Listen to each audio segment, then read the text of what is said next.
জিম্বাবুয়ের মাটিতে জিম্বাবুয়ের বিপক্ষে একমাত্র টেস্ট খেলার জন্য ১৫ সদস্যের বাংলাদেশ দল ঘোষণা করা হয়েছে।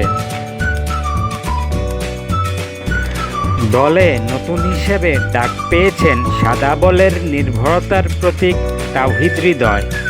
এছাড়া প্রথমবারের মতো সুযোগ পেয়েছেন পেসার রবিউল হক।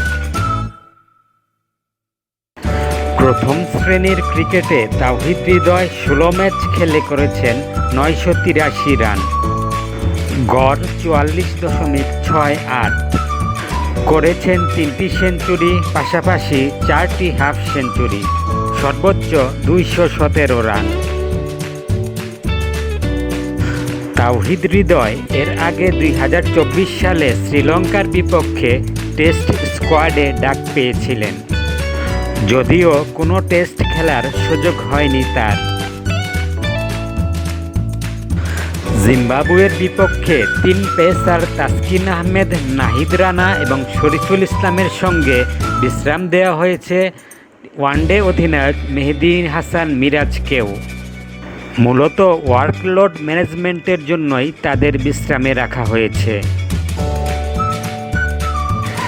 জিম্বাবুয়ের বিপক্ষে একমাত্র টেস্টের দল নাজমুল হোসেন শান্ত অধিনায়ক, সাদমান ইসলাম, মাহমুদুল হাসান জয়, তানজিদ হাসান তামিম, মুমিনুল হক, মুশফিকুর রহিম, লিটন দাস, তাইজুল ইসলাম, নাঈম হাসান, খালেদ আহমেদ, ইবাদত হোসেন, হাসান মাহমুদ, তাওহিদ হৃদয়, অমিত হাসান এবং রবিউল হক।